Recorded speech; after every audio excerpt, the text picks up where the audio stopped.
Audio On, exploring German books. A conversation one page at a time. Audio On is brought to you by Frankfurter Buchmesse and the Foreign Office of the Federal Republic of Germany.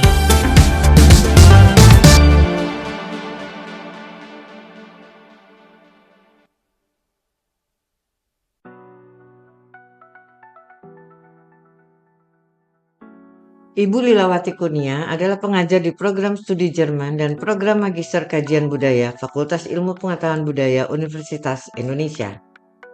Ia meraih gelar doktor di bidang ilmu humaniora di universitas yang sama pada tahun 2000 dan Magistra Artium dari Gesamthochschule Kassel, Jerman pada tahun 1990. Ibu Lilawati Kurnia telah menulis berbagai artikel ilmiah di bidang cultural studies dan kesusastraan dan diterbitkan di jurnal-jurnal ilmiah internasional. Halo, selamat datang Ibu Lila. Terima kasih sudah bergabung di Audio On. Terima kasih Bu Ria atas undangannya hari ini. Sama-sama. Jadi ketertarikan saya pada Jerman lah ya, boleh dibilang itu dimulai ketika SMA. Oh, dari SMA. Iya, jadi saya di Semak 1 ya, BPK Penabur. Oh ya, oke. SMA Kristen 1 ya? Iya, tapi dulu belum BPK Penabur zaman saya.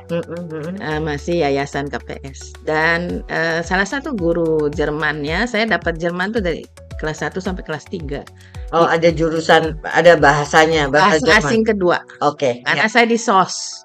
Oh, jurusan SOS, ada bahasa asing keduanya, Ibu ambil Jerman. Iya, dan gurunya di kelas 3 itu ternyata dosen, pada waktu itu Fakultas Sastra. Oke. Lalu ketika ujian akhir, kita juga diuji conversation ya, diuji konversation. Jadi mengatakan pada saya, kamu nggak tertarik ya, mau nggak masuk ke sastra Jerman gitu, di UI gitu. Terus saya mikir-mikir, baru dengar itu binatang apa ya. Tanya-tanya juga sama ibu, nama Ibu Sri almarhum. Oh ya deh. Jadi waktu mendaftar itu saya pilih Fakultas Ekonomi dan Fakultas Sastra Jerman. Oh, sebagai fakultas yang kedua ya. Ya, ternyata diterima di Sastra Jerman. Jadi masih nol lah, cuma tahu bahasanya aja. Iya. Dan karena kita dari kelas 1 sampai kelas 3 dapat bahasa Jerman, maka saya sebenarnya semester 1 nggak pernah belajar. Karena udah dapat semua dasarnya. Ya, betul. Dan kita melihat bahwa dosen-dosen di sana itu luar biasa dedikasinya ya. Jadi misalnya ketertarikan saya pada sastra Jerman itu dimulai ketika seorang dosen yang saya sangat hormati itu kalau mengajar sastra jadi memberikan sebuah buku untuk dibaca, beliau itu kemudian tidak cuma membicarakan tentang bukunya aja, tapi lebih kepada pengertian dan isi. Iya, semuanya, konteks budayanya ya. Kemudian juga beliau itu karena sering bolak-balik gitu, dia pada masa saya kan belum ada komputer, jadi pakai slides itu ya. Kita lihatnya pakai slides. Dan itu membuat ketertarikan yang luar biasa buat saya. Gitu. Tapi belum terpikirkan, oh ya nanti saya ngajar gitu. Nah ketika lulus kemudian saya tuh ditawari oleh 2 dosen, mau gak jadi asisten gitu. Masih mikir-mikir tuh ya. Tapi kemudian mencoba bekerja di perusahaan swasta rasanya kok nggak enak ya. Seperti mengejar target aja gitu ya. Di perusahaan swasta sebagai? Waktu itu Fremdsprachen Sekretärin namanya ya. Jadi tapi di perusahaan Jerman ya Bu ya maksudnya? Iya. Jadi kemudian saya bilang sama keluarga, saya mau coba di situ. Kaget kan keluarga, loh kamu nanti gimana gitu ya. Kok tiba-tiba jadi pengajar? Iya, di universitas negeri gitu kan. Kemudian masuk, kita sudah mulai mengajar karena waktu itu masih sedikit dosen-dosennya. Dan itu kemudian menambah besar perhatian saya pada terutama kebudayaan Jerman. Karena sebenarnya buku-buku itu atau novel-novel itu adalah membuka sebuah dunia buat saya. Betul ya. Ya, sebuah dunia yang asing tadinya, kemudian saya jadi tertarik, tertarik untuk ingin tahu tentang banyak hal. karena kan kalau novel berbahasa asing itu banyak sekali hal-hal asing yang kita temui. Betul, betul. Dan Ya. bukan cuma sekedar kosakata ya Bu ya, Betul, tapi juga ya. pengalaman budaya ya. Betul. Jadi kalau di dalam ilmu sastra itu disebut dalam pendekatan hermeneutik, itu hermeneutik interkultural, ya, itu ada dua keasingan di situ. Jadi orang itu ketika membaca novel berbahasa asing, pertama itu bahasanya sudah asing. Betul ya. Yang kedua isinya asing. Betul. Jadi sebenarnya itu membutuhkan banyak waktu buat kita untuk bisa mengerti betul-betul. Karena kalau di dalam ilmu susastra gitu, kita kan harus menginterpretasi. Betul ya. Misalnya pegunungan Alps yang kita belum pernah lihat, Nah, kita baca di buku begitu ya Bu ya. ya, betul. Buku apa Bu pertama yang Ibu baca menimbulkan, buku Jerman pertama apa yang Ibu baca dan membuat Ibu makin tertarik sama Sebenarnya banyak sih ya, tapi saya tuh tertarik yang paling berkesan lah, misalnya salah satunya Ya. gitu. pada waktu saya menjadi mahasiswa itu kan belum lama ya Perang Dunia Kedua selesai, ini tahun 70-an kan. Iya, iya. Jadi tulisan-tulisan pengarang-pengarang Jerman seperti Günter Grass, Heinrich Böll, itu kita pelajari. Ya, selain tentu yang udah tua-tua yang Goethe, Schiller, Hegel dan sebagainya. Tapi penulis-penulis ini, Günter Grass, Heinrich Böll itu adalah penulis-penulis modern Jerman, ya, yang kemudian mempunyai gaya bahasa yang berbeda gitu. Nah, itu yang kemudian menarik perhatian saya. Loh, kok orang bisa bercerita mengenai perang, ya, suatu kengerian, tetapi kita bacanya malah Menarik gitu. iya, menarik begitu ya. Dan ini adalah satu usaha dari pengarang-pengarang Jerman, itu disebut sebagai unbewältigte Vergangenheit. Jadi masa lalu yang tidak terselesaikan itu mereka menulis. Oke, ya. Jadi segala trauma, horor di dalam perang hilang itu ya, generasi muda itu hilang. Generasi mudanya itu ya, jadi the lost years gitu. Oke, ya. Nah, itu semua dituangkan ke dalam sastra. Oke, ya. Dan itu menarik sekali karena kan kita juga mengalami Perang Dunia Kedua, tetapi tidak segegap gempitanya pengarang-pengarang Jerman itu gitu ya. Berarti ada hubungannya dengan pertanyaan kedua nih Bu ya, di buku Ibu yang di Rendezvous di Nusantara itu kan Anda menuliskan perjalanan beberapa penulis lah, di beberapa era gitu ya. Kalau kita ada sebut juga di sini ada Vicky Baum, terus kemudian ada Eckhart Rothschild dan Thomas Ross misalnya. Ibu bisa ceritakan dari tiga yang Ibu sajikan di buku Rendezvous di Nusantara ini, mana Bu yang paling menarik? Tentu tiga-tiganya menarik ya, makanya Ibu tuangkan di situ. Tapi apa masa yang mana yang menurut Ibu membawa penonjolan transkulturisasi itu tadi Bu? Ya, jadi transkultural di sini mungkin mesti saya jelaskan dahulu. Ya, jadi boleh. Kalau kita bicara mengenai masa-masa kolonial, karena bangsa Eropa itu datang ke kita itu kan dengan maksud seperti itu ya, mengkolonisasi. Maka ketika kita bicara mengenai masa kolonial, dulu kita belajarnya di sekolah koloni penjajah jahat semua, mengambil semua, merampas. Nah, itu tidak ada unsur positifnya. Iya, nah transkultural melihat bahwa di dalam kehidupan sehari-hari itu kan tingkatannya politik ya, ideologi gitu kan. Ya, kalau orang mau merdeka kan untuk membangun semangat kan seperti itu gitu. Ini ada musuhnya nih gitu. Nah, kalau transkultural melihat di dalam kejadian sehari-hari, ternyata hal itu tidak nampak karena ada seperti simbiose. Ya, jadi orang itu akan mengadopsi apa yang dia lihat baik dan yang setempat pun akan mengadopsi apa yang dia lihat baik dari tamunya. tamunya. Iya, iya. Jadi kita lihat misalnya orang Belanda itu di Indonesia lama-lama dia pakai sarung juga. Iya, iya, betul. Ya, ya. Tapi lucunya orang Indonesia yang belajar di Leiden semua pakai jas gitu Iya, kan. betul. Itulah sudah terjadi tuh ya, Bu. Iya, itu transkultural. Nah, kalau di 3 novel ini tentu yang paling terlihat karena itu mainnya sebelum Kemerdekaan, kemerdekaan adalah di Vicky Baum, Iya. di mana dia melukiskan mengenai Bali itu Mm-mm. sesuai apa adanya. Iya. Ya, jadi kita Pada masa itu juga masih kental itu tingkat kasta dan betul, ya. Jadi dia melukiskan seperti itu, bahkan kita melihat kayaknya dia ngalamin sendiri nih, jangan-jangan. Padahal sebenarnya tidak, dia mendapat info yang sangat baik gitu ya dari Walter Spies. Ya, temennya. Ya. Yang kerja yang tinggal di Tinggal di Sanur Bali, pada saat ya. ya.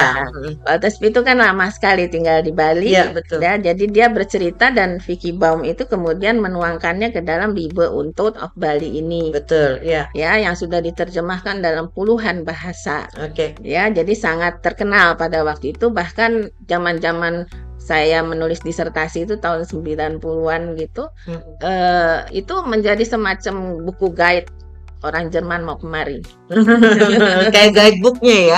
Ya, karena ceritanya begitu vivid ya, Ya, begitu betul. jelas Karena gitu. detail ya. Iya, dan liku-likunya sama cara dia menceritakan bukan saja mengenai kasta tapi mengenai kerajaan ini, kerajaan itu yang tidak ada di dunia barat. Ya, oke, kerajaan Inggris, tapi maksudnya tetap saja kasta itu kan tidak berlaku. Iya. Tidak banyak berlaku di negara lain. Betul, ya. Jadi di situ kita lihat transkulturalnya bahwa Vicky Baum ini tidak melihat dari perspektif penjajah. Ya, tapi dia blurred gitu. Dia ada tokoh Dr. Fabius itu yang sebenarnya Walter Spies ya. Itu tentu dia digambarkan sebagai orang yang berpengetahuan dalam tanda kutip. Tapi tetap dia menceritakan mengenai para Balian, dukun Bali gitu ya. Jadi di situ kita lihat transkulturalnya. Sedangkan bukunya si Alice itu dia lebih pada pengalaman seorang ibu yang ikut suaminya. Ya, karena suaminya ada pekerjaan di sini gitu. Jadi dia menceritakan hal itu dan lalu supaya mungkin agak entertaining, ada love affair. Betul, ya. Sebenarnya pengkhianatan cinta juga ada. Perebutan ya. Tapi sangat menarik bahwa di situ kita bisa melihat tatanan masyarakat Hindia Belanda. Betul ya. Ya, dan saya masih belum selesai sih riset saya itu tentang orang Indo. Nah, itu juga ya, percampuran budaya ya. Ya, percampuran budaya. Karena pada awalnya orang Indo itu dianggap hebat gitu. Karena kan campurin antara yang sudah tinggi dengan yang ini, jadi dianggapnya hebat. Tapi kemudian tiba-tiba tuh malah jadi jelek. Jelek gitu. Nah, itu kita mau riset nanti. Dan yang ketiga itu sebenarnya sangat menarik karena itu menggambarkan suasana ketika alihan kuasa. Betul, dari zaman pra kemerdekaan sehingga modern Indonesia, Asia yang modern sekarang. Ya, terutama menariknya di situ si Thomas ini dulunya jurnalis di sini. Jadi sebenarnya dia pun juga punya pengalaman sedikit banyak untuk bercerita dengan masyarakat sekitar ya. Bukan itu, tapi dia di dunia diplomat. Lebih dekat juga. Gosip-gosip yang beredar itu gosip-gosip hangat ya dari pejabat-pejabat. Lalu kebiasaan pejabat Indonesia kalau mau pemilu itu kan ke dukun misalnya. Itu digambarkan dengan detail sekali ya. Jadi itu menarik sebenarnya Thomas ini. Hanya seperti yang saya katakan dalam buku saya, susah mencari data 2 buku ini karena habis dia nulis hilang. Dia nggak nulis lagi. Jadi datanya terbatas sampai di situ saja. Ya. Nah, kalau Vicky Baum itu memang dia seorang penulis, pengarang, wanita pengarang yang dalam tanda kutip di grooming gitu ini oleh penerbit Ulysses di Jerman. Jadi dia memang sudah direncanakan untuk menjadi bestseller. Jadi terus disiapkan bahkan salah satu judul novelnya kalau saya tidak salah mengenai hotel gitu ya, on the hotel atau apa, itu menjadi film Hollywood. Oke. Ya, kita break dulu sebentar, Bu. Kita akan berbicara lebih jauh mengenai sastra trivial yang dikenal di Jerman untuk menerangkan sastra yang sifatnya menghibur. Kita akan segera kembali. Halo, saya Lilawati Kurnia. Anda sedang mendengarkan podcast Audio On.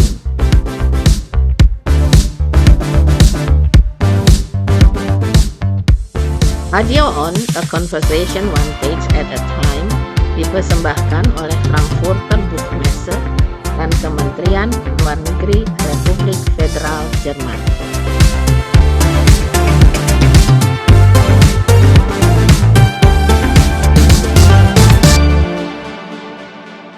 Selamat datang kembali. Kita masih bersama dengan Ibu Lilawati Kurnia.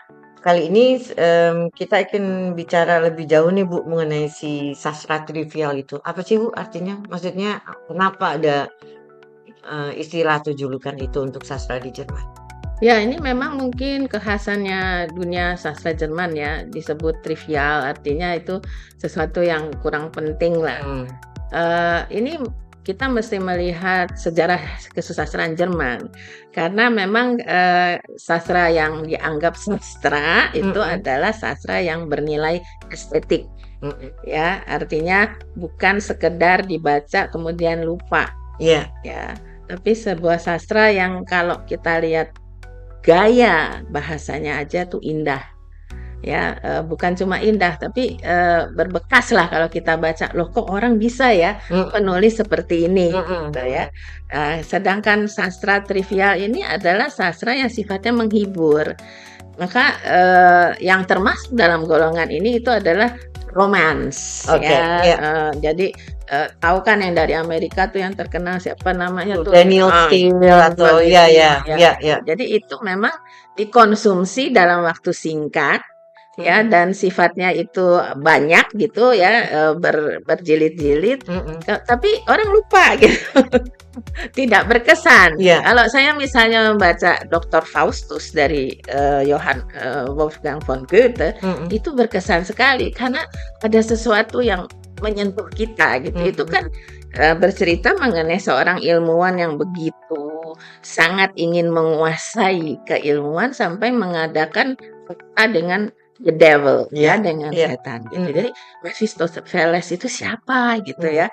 Kan kita juga di dalam hidup, apalagi kita dengan iblis itu sepertinya jauh dari pandangan kita sebelumnya lah gitu ya, untuk sebuah buku. Kadang-kadang kita menemukan orang-orang yang berambisi luar biasa dalam hidup ya, dalam bidang apa aja, sehingga mau melakukan hal-hal yang di luar gitu ya. Jadi buku-buku yang seperti itu yang disebut sebagai buku sastra misalnya, atau karena klasik ya, Bu ya, kita bisa kita bisa diskusikan, kita bisa bicarakan dan terutama diinterpretasikan, karena itu misalnya di dalam dunia sastra itu ada metafora. Jadi mau mengunjuk sesuatu tetapi dengan tidak langsung yang lain ya. Nah, itu metaforanya bisa diambil dari berbagai dunia dan itu bisa diinterpretasikan macam-macam misalnya gitu. Jadi sastra trivial ini dianggap tidak ada hal-hal seperti itunya. Ya, sehingga kemudian dianggap kalau dulu di sini zaman Belanda itu ada yang namanya roman picisan. Jerman juga namanya Groschen. Groschen itu uang kecil ya, jadi receh lah ya, betul receh. Itu jadi seperti itu. Tetapi di dalam perjalanan perkembangan kesusastraan hal itu sudah blur gitu. Kita nggak bisa bedakan ini yang luar biasa, ini yang ini, karena pada kenyataannya justru yang picisan ini justru lakunya luar biasa ya bila dibandingkan nilai komersilnya. Jadi susah lah kita menilai, makanya blur gitu. Kadang-kadang seperti Liebe und Tod auf Bali karya Vicky Baum itu sudah tidak bisa dimasukkan lagi ke dalam sastra trivial karena begitu besar efeknya sehingga diterjemahkan ke dalam beberapa bahasa puluhan bahasa. Itu kira-kira sih. Betul, trivial itu kan maksudnya lebih santai ya, Bu ya, bukan mediocre. Bukan. Ya, karyanya tetap luar biasa, tapi penyajiannya atau kosakata yang dipakai itu lebih santai, quote unquote, dibandingkan dengan sastra-sastra sebelumnya, begitu kan, Bu? Ya, Heeh. betul. Tapi juga misalnya Atau jalan ceritanya juga ya? Ya, strukturnya ya, ya, struktur. strukturnya Ya, seperti misalnya kalau romance itu pasti segitiga, ya, ya, misalnya ya. gitu, ya kan? Pengkhianatan, ya, ya. Pengkhianatan, yang kaya sama yang Iya, miskin, iya, gitu kan? tingkat sosial yang berbeda, betul, Iya, betul. jadi Ya. itu bisa kita langsung lihat gitu loh ketika kita membacanya, nggak perlu belajar ilmu sastra. Maksudnya seperti itu. Tapi itu kan entertaining. Iya, betul. Ya, apalagi buku-buku romance itu kan zaman dulu, kalau zaman sekarang nggak boleh tuh, karena perempuan tuh mesti sama ya, nggak dianggap ini. Tapi kan zaman dulu itu dianggap ibu-ibu gitu Iya. yang habis masak baca itu, Iya, terus benar. berfantasi Iya, gitu itu apa kan. namanya market yang dituju ya. Betul, Iya, betul, ya, betul. tapi Kayak justru itu yang banyak gitu. Iya, benar. Kayak majalah wanita jauh lebih Betul, banyak ya, karena betul, ya. ya itu sebelum fenomena wanita bekerja kan yang harus dihibur adalah wanita-wanita yang di rumah, Betul. yang ingin punya hiburan gitu Iya, ya. iya. Tapi sekarang sudah blur dah. Orang tidak lagi menggunakan istilah ini, Bu. Oh, si trivia ini Iya, tidak oke. tidak, ya. Jadi Paling saya baru mau tanya sebenarnya, Bu. Pertanyaan berikutnya adalah perkembangannya bagaimana sekarang? Apa yang terjadi transformasi dari sastra trivial ke apa namanya? sekarang ya disebut hanya entertaining aja, entertaining literature misalnya Oke, ya. disebutnya seperti itu, tapi tidak lagi disebut trivial. Dan itu kalau saya lihat perkembangannya di Jerman gitu, karena saya bolak-balik ke Jerman, nggak terlalu banyak sekarang ya. Sekarang kan orang anak muda dan ibu-ibu muda itu senangnya komik gitu-gitu ya. Iya. Dan zaman saya tuh komik masih tidak serius loh, nggak boleh. Oh, Ya, oke, ya. nggak masuk. Maksudnya isi cerita tidak serius gitu atau Iya. fantasi lah ya? Iya, jadi tidak diizinkan untuk diriset.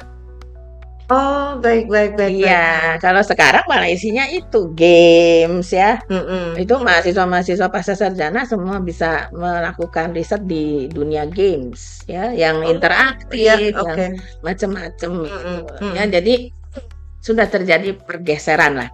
Kita nggak bisa lagi memakai istilah-istilah yang dari zaman itu. Jadi kalau ke apa tuh toko buku di Jerman pun hanya disebut istilahnya ya balletristik, itu adalah untuk sastra yang tadi yang serius yang ini, dan ini yang klasik ya yang ini adalah entertainment, jadi Unternehmungsliteratur. Termasuk kayak novel yang sekarang misalnya saya ambil contoh nih ya, Jenny Erpenbeck gitu.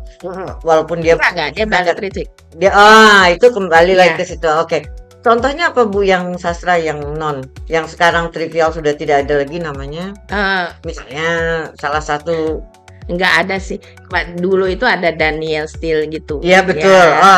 Oke, seperti itu ya, Daniel Steele ya. Sekarang sih udah jarang sekali saya lihat ada. Karena romance itu kan sudah tidak seperti dulu itu penggambarannya. Sekarang kan romance-nya sama robot. Iya, benar.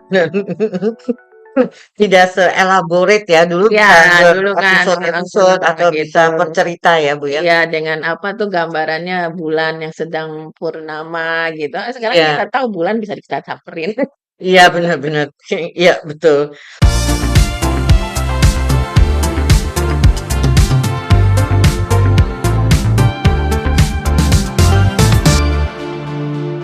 Ini kan Ibu juga pernah nih ikut beasiswa DAAD Bu ya. Usia DAAD 100 tahun tahun ini ya. Ibu bisa cerita sedikit, Bu, mengenai apa itu DAAD sebenarnya? Ya, DAAD itu singkatan dari Deutsche Akademische Austauschdienst. Jadi Dinas Pertukaran Akademik Jerman. Sewaktu saya masih S1 itu belum ada kantornya di sini. Ya, masih langsung ke kedutaan Jerman. Dengan atase pendidikan dan kebudayaannya dia ya. Jadi waktu saya mendapat beasiswa untuk S2 di tahun 85 itu saya dapat tidak sekarang ke kantornya tapi ke kedutaan. Ya, dan pada waktu itu DAAD belum ada perwakilan masih melalui kedutaan. Tapi kami itu sudah mempunyai hubungan yang sangat jauh dengan Jerman ya, karena jurusan kami itu dari tahun 62 sudah ada ya. Lucunya pada tahun-tahun itu masih ada utusan Jerman Timur. Oh, Ya, baik. jadi justru yang membangun sebenarnya sastra Jerman itu adalah lektor-lektor dari Jerman Timur, Oke, ya. ya. Nah, setelah 65 mereka terpaksa keluar, Ya. diganti dengan lektor-lektor dari Jerman Barat, ya. ya.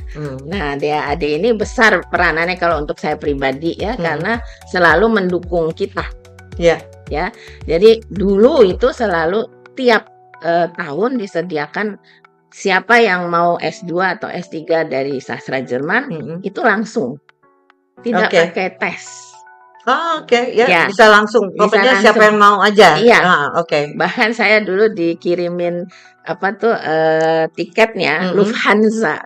Oh, ya. Ya, dari kedutaan langsung dengan kurir dari kedutaan gitu. Iya. Ya, karena sedikit sekali yang mau mempelajari kan masa-masa itu. Interestnya ya. Iya. Saya satu kelas itu hanya 13 orang, lulusnya itu barangkali setengahnya. Oke. Setengahnya malah ya. Iya, yang lulus S1 ya. Gitu, karena langka banget. Jadi kita sangat disayang sama DAAD. Kami mendapat lektor orang Jerman yang bukan saja sebagai native speaker, tapi dia juga mengaktualisasi kami. Yang muda-muda itu. Jadi dia memberikan seminar-seminar untuk kami, ya, bawain buku dan sebagainya supaya kita tuh paling nggak mengejar, karena kita kan Germanistik nih, ya, Germanistik tapi di luar Jerman. Betul. Tentu tertinggal lah, kan di situ sudah berkembang sekian lama, kita di sini 1-2 doang ya gitu. Jadi dia yang mengaktualisasi kami gitu. Ini lektor-lektor Jerman yang selalu kita dapat gitu. Tapi seiring berjalannya waktu tentu dengan krisis ekonomi dan juga semakin luasnya DAAD di benua-benua lain, ya, dan DAAD melihat bahwa perkembangannya udah bagus banget, ya, di Asia Tenggara ini bahasa Jerman salah satu yang berkembang dengan sangat baik karena ada di setiap negara ASEAN, ya, jadi agak berkurang. Jadi lektornya tuh dikurangi sampai ada 1. Dulu ada 2. Bahkan pernah 3. Oh, karena toh udah mampu. Iya. Jadi selain mengaktualisasi kami, dia juga men-encourage kami untuk membuat doktor. Karena kan sebuah itu sebuah bidang itu dia berdiri, keabsahan keilmuannya itu didukung oleh seberapa banyak doktor dan juga profesor. Oh, oke. Iya, kalau enggak fahnya itu atau bidangnya itu belum bisa disebut sebagai bidang. Oh, baik. Ya, itu kalau di luar negeri seperti itu, ya. Kita mungkin menuju ke sana karena saya lihat nanti itu akan mengecil. Kalau dulu kan kita ngajarin bahasa, jadi kayak les bahasa ya. Nah, sekarang harus keilmuan gitu. Interestnya bagaimana sih, Bu? Sekarang kita mumpung Ibu sedang bicara itu, interest bahasa Jerman di Indonesia, Bu.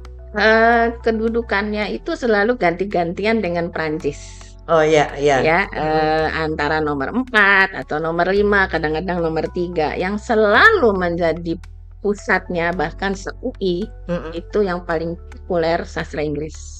Oh, masih ya? Iya, sastra Inggris. Yang kedua pernah sastra Korea waktu K-popnya masih. Ada masalah kalau itu ya.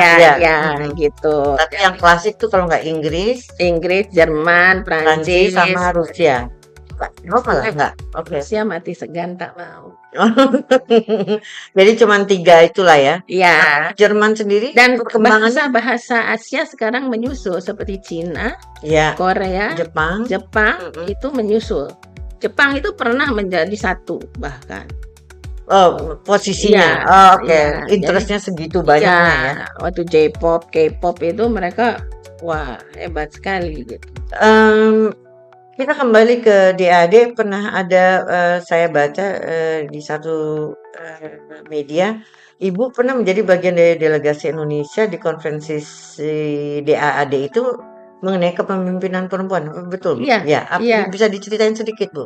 Jadi waktu itu saya diundang karena DAAD itu biasanya mengadakan, sampai sekarang juga ada semacam workshop supaya wanita-wanita yang di luar Eropa, terutama di negara-negara dunia ketiga itu bisa menjadi pemimpin, tidak cuma menjadi staf aja. Betul ya. Gitu ya, karena dengan menjadi pemimpin itu maka kita akan menyuarakan, membawa kepentingan perempuan. Ya. Jadi saya ikut diundang waktu itu bersama, kalau saya tidak salah, dekan dari BINUS atau apa satu lagi presiden, saya lupa ya.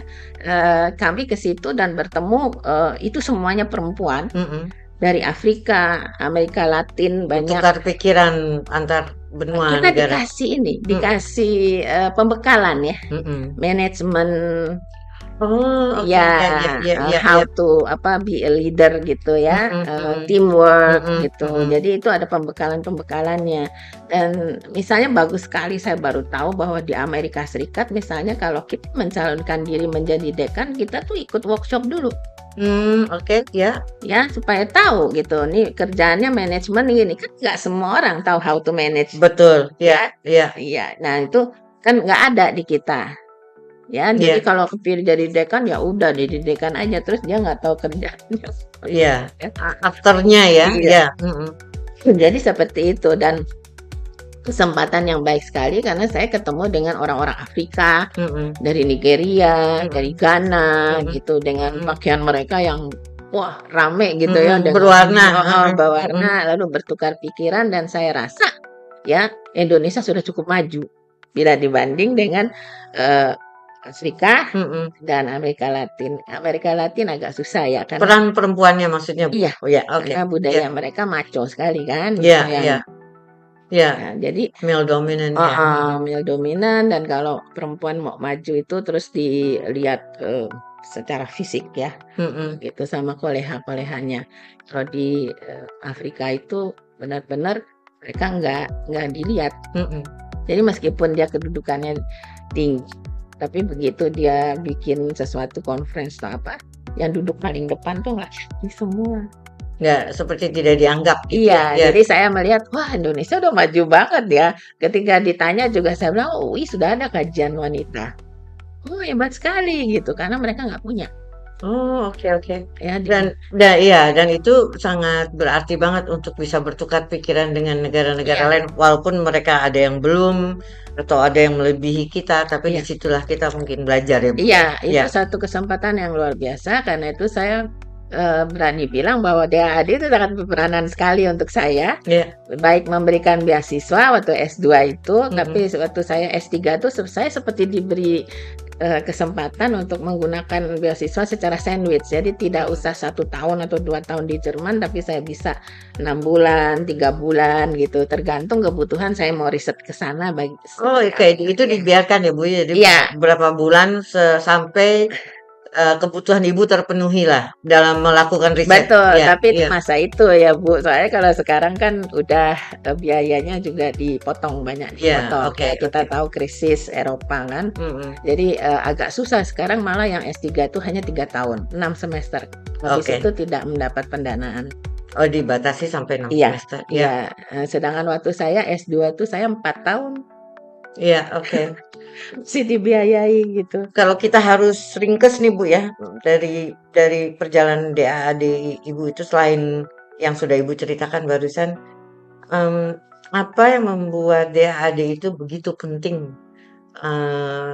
untuk especially untuk kehidupan Ibu atau profesi seperti Ibu? Ya tadi itu ya, bantuan bahwa DAAD itu bisa memberikan kesempatan, chance untuk kita riset ke sana. Belajar lebih banyak ya. Karena bidang saya Germanistik ya, saya mau kemana lagi, harusnya ke Jerman gitu kan. Gitu. Di samping itu juga, ini juga yang saya sayangkan, ada Sommerschule namanya, itu untuk mahasiswa. Mahasiswa S1 yang belum selesai bisa kira-kira 3 minggu ikut ke summer school, summer course-nya. Ke sana, dan itu sudah 2 tahun rasanya dihapus. Sayang sekali. Lalu mereka juga pernah, karena kalau ke Jerman itu agak mahal, barangkali biayanya akhirnya ditaruh di ASEAN. Jadi kadang-kadang di Bangkok, kadang-kadang di Vietnam.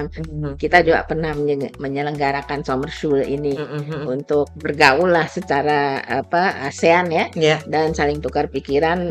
Menggunakan bahasa Jerman itu paling penting gitu. Orang belajar bahasa Jerman nggak punya kesempatan untuk digunakan. Betul. Itu kan susah. Betul. Ini pun sudah dihapus karena krisis moneter dan sebagainya. Tapi secara pribadi saya bilang saya bisa sampai profesor itu bantuan DAAD-nya luar biasa besarnya. Baik, kita akan melanjutkan ke segmen terakhir. Kita akan bicara mengenai buku-buku yang memberikan Ibu Lila inspirasi. Kita akan kembali sesaat lagi. Halo, saya Lilawati Kurnia. Anda sedang mendengarkan podcast Audio On.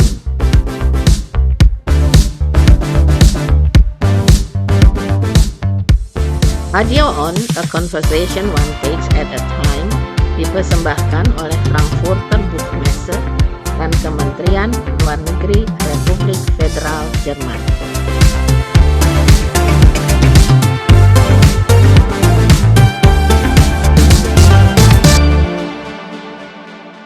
Kita kembali di segmen terakhir kita bersama Ibu Lilawati Kurnia. Kita akan bicara atau bertanya kepada Ibu mengenai buku-buku apa sih Bu yang memberikan Ibu inspirasi gitu ya, atau yang menurut Ibu sangat inspiratif di dunia sastra Indonesia ataupun Jerman. Ya, kalau di Jerman itu salah satu pengarang yang saya sukai setelah Perang Dunia Kedua, yang seperti tadi saya sebutkan, menyoal mengenai bagaimana orang itu, maksudnya orang Jerman menghadapi yang biasa ya, yang bukan soldier gitu, menghadapi akibat dari Perang Dunia Kedua, itu seperti Heinrich Böll. Ya, karena Heinrich Böll ini banyak sekali selain menulis novel juga menulis Kurzprosa, jadi prosa-prosa pendek yang ceritanya itu sangat mengena.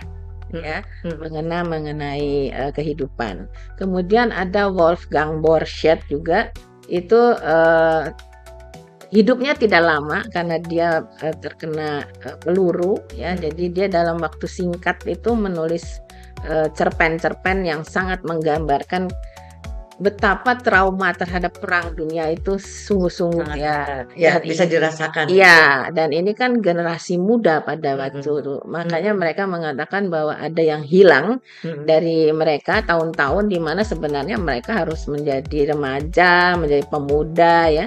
The lost years itu. Iya, the lost years gitu. Kemudian yang tentu saja besar karena penerima hadiah Nobel, Böll juga penerima hadiah Nobel, itu Günter Grass. Günter Grass ini seorang pencerita ulung. Ya, jadi kalau baca novelnya dia tuh 600 halaman biasanya ya. Itu Blechtrommel. Sampai dibuat filmnya dan itu sudah diterjemahkan dalam bahasa Inggris dalam segala bahasa. Luar biasa karena metafora yang dipakainya itu adalah seorang anak yang memutuskan saya tidak mau jadi dewasa. Ya, dan dia main genderang yang dari blech, yang dari kaleng. Ya, tin drum gitu ya. Ya, ada tin drum, benar. Itu bisa ditonton, saya kira di YouTube di mana juga ada itu The Tin Drum, sudah diterjemahkan. Itu novel yang sangat menurut saya gigantis karena ketika saya baca itu saya baru ngeh gitu, wah ini luar biasa efeknya. Itu meskipun saya tidak pernah mengalami perang ya, tapi saya bisa membayangkan bagaimana pengaruhnya terhadap orang-orang muda yang sebenarnya kan nggak ada hubungannya sama dia gitu perangnya, tapi dia terpaksa harus ikut perang itu. Jadi psikologis yang atau pertempuran pribadi lah gitu antara penulis dan apa yang terjadi di dalam perang. Terutama dia menggambarkan juga keadaan masyarakat. Kalau di bidang teater atau drama, genre drama itu misalnya kita tahu yang paling banyak itu kan Bertolt Bertolt, Brecht ya. betul ya. Ya, itu juga menggambarkan betapa sia-sianya perang itu. Ya, dan itu sudah banyak diterjemahkan, bahkan dipentaskan. Kami teater sastra juga beberapa kali mementaskan Der gute Mensch von Szechuan, ya, orang baik dari Szechuan misalnya, ya. Bertolt Brecht juga banyak mengambil simbol-simbol dari timur, dari Asia, ya. Beberapa teater besar di Indonesia sudah Ya, betul. kayak teater koma Ya, ya. dia juga dalam salah satu Dreigroschen Oper itu opera ikan asin dulu, Betul, ya, itu, Mas Nano. Rian Tiano menang. Iya, Betul. salah satu lagunya itu kan Surabaya Johnny. Jadi dia sudah tahu tentang Surabaya gitu, Bertolt Brecht ya, menggambarkan kehidupan pelaut misalnya. Nah, itu banyak ya yang kita bisa dapat dari Brecht, karena tadi itu dia mengambil banyak motif atau simbol-simbol dari Asia yang kita kenal. Salah satu mengapa karya-karya sastra Jerman tuh kalau mahasiswa selalu bilang aduh susah gitu ya. Karena karena tadi itu unsur alienasinya itu besar ya, nggak kenal gitu, dan kemudian jadi males bacanya. Tapi sebenarnya kan itu yang menantang. Saya nggak tahu apa ya, saya cari gitu. Apalagi sekarang kan gampang ya, dengan komputer. Zaman saya dulu mesti cari ensiklopedia. Ya, betul ya. Ya, lalu kalau puisi itu banyak ya, banyak sekali dari zaman Goethe tentu saja ya, romantik dan sebagainya. Tapi yang saya suka juga itu adalah wanita pengarang. Oke. Ya, wanita pengarang Jerman seperti Christa Wolf. Itu Christa Wolf adalah sebenarnya dari Jerman Timur, ya. Tapi karyanya di-ban di Jerman Timur karena dia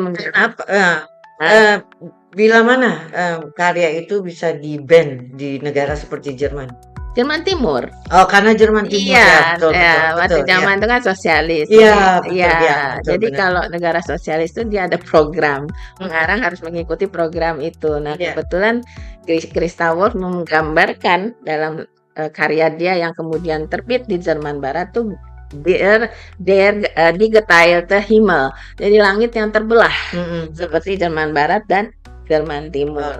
Ya, ini salah satu wanita pengarang Jerman yang sesudah Perang Dunia, sesudah reunifikasi yang banyak sekali pengaruhnya, dan saya senang membacanya karena bikin pusing. Dia punya kecenderungan bikin satu kalimat satu alinea. Satu kalimat satu alinea. Oh wow, oke. Itu bisa dilakukan karena bahasa Jerman punya struktur grammar yang luar biasa. Tidak akan kemana-mana. Kita tahu, oh ini referringnya ke sini. Ya. Ya, itu salah satu kecenderungannya. Hampir sama juga dengan siapa penulis Ernest Hemingway yang bisa juga menyatakan sesuatu dalam 6 kalimat, 6 kata. Iya. Menjadi sebuah arti ya. Betul. Jadi banyaklah. Kemudian juga selain Christa Wolf ada Ingeborg Bachmann yang sayang kemudian bunuh diri. Nah, tapi Ingeborg Bachmann ini terkenal juga karena puisi-puisinya yang mendalam ya, mengenai keresahan ya. Karena wanita itu kan banyak diminta berlaku seperti apa. Jadi ada di situ dengan dunia sosial, dunia dirinya. Banyak yang dituntut dari seorang wanita. Salah satunya itu Ingeborg Bachmann gitu. Ini membuat dunia saya terus terang itu menjadi sangat luas ketika saya membaca. Oh, seperti ini ya. Ternyata di dunia lain atau di tempat lain orang bisa berpikir seperti itu, sesuatu yang misalnya saya sebagai orang Indonesia nggak terpikirkan gitu ya. Saya lebih suka sebenarnya baca kurzprosa ya, baca cerpen langsung habis. Kalau novel gitu ya. Novel itu kan berhari-hari dan harus diresapkan juga. Karena novel itu biasanya bercerita dia dari lahir sampai mati. Ya, sedangkan cerpen itu satu momen saja ya. Dan untuk mengajar cerpen itu lebih cocok ya, karena mahasiswa kita ya tingkat literasinya masih kurang. Jadi terus terang aja kalau untuk mengajar cerpen tuh lebih cocok, lebih cepat diserap ya. Apalagi katanya banyak orang yang bilang sekarang generasi caption. Sependek caption aja, selebihnya udah nggak bisa dibaca lagi. Betul. Jadi harus pakai visualisasi. Iya. Kalau mengajar lo harus pakai visualisasi supaya dia nggak bosen. Ya, kalau nggak bosen. Iya, biar mudeng gitu kalau ya. Itu sebabnya makin sedikit. Misalnya kalau saya lihat jumlah skripsi yang di bidang sastra, karena semuanya aduh pusing Bu gitu ya. Tapi untungnya ada yang di bidang budaya, jadi kita bisa menyoroti sastra itu sebagai hanya bukan apa-apa tapi medium untuk mengerti mengenai sebenarnya isu apa sih yang dibicarakan, isu kemasyarakatan, isu tentang hal-hal yang berhubungan dengan ideologi atau politik ya, itu bisa kita lihat dari cerpen-cerpen dari dunia sastra, dunia film. Film itu kan perpanjangan dari sastra sebenarnya. Ya, beda formatnya aja ya. Ya, betul. Betul. Jadi sangat menarik. Jerman sama dengan Prancis itu noir filmnya. Iya, iya. Ya. Nah, pengaruh-pengaruh Jerman itu bisa dirasakan juga di sini gitu, karena ada walaupun tidak banyak tapi ada karya-karya Indonesia seperti puisi-puisi Jerman yang kemudian diresepsi. Ini juga transkultural ya. Jadi diresepsi oleh pengarang-pengarang kita. Misalnya Gunawan Muhammad itu meresepsi sebuah balade dalam bahasa Jermannya, jadi puisi yang panjang sekali. Itu Erlkönig namanya. Erlkönig itu Erlen King ya. Dan itu dibuat sebuah puisi, jadi dipindahkan. Kalau Erlkönig itu mainnya di hutan. Ini cerita seorang bapak yang bawa anak mungkin di bawah 10 tahun gitu ya, lagi sakit, balita gitu ya. Dia mesti melalui sebuah hutan dengan menunggang kuda, dan ada Mambang ini penunggu hutan, ya yang mau mengambil anaknya itu, menculik ya. Sorry. Gunawan Muhammad kemudian menggunakan atau memindahkan, menggeser tidak di hutan tapi di pantai. Oke, iya. Ya karena kita kan Nyai Roro Kidul. Iya, benar. Jadi sang penculik itu diibaratkan di pantai bukan di hutan. Iya, jadi diambil lah. Jadi ketika kalau di aslinya itu sampai di tanah pertaniannya anaknya meninggal. Tapi kalau di Gunawan Muhammad ini enggak. Jadi anaknya malah mau pergi. Dia bilang saya mau pergi mau lihat seperti apa gitu ya.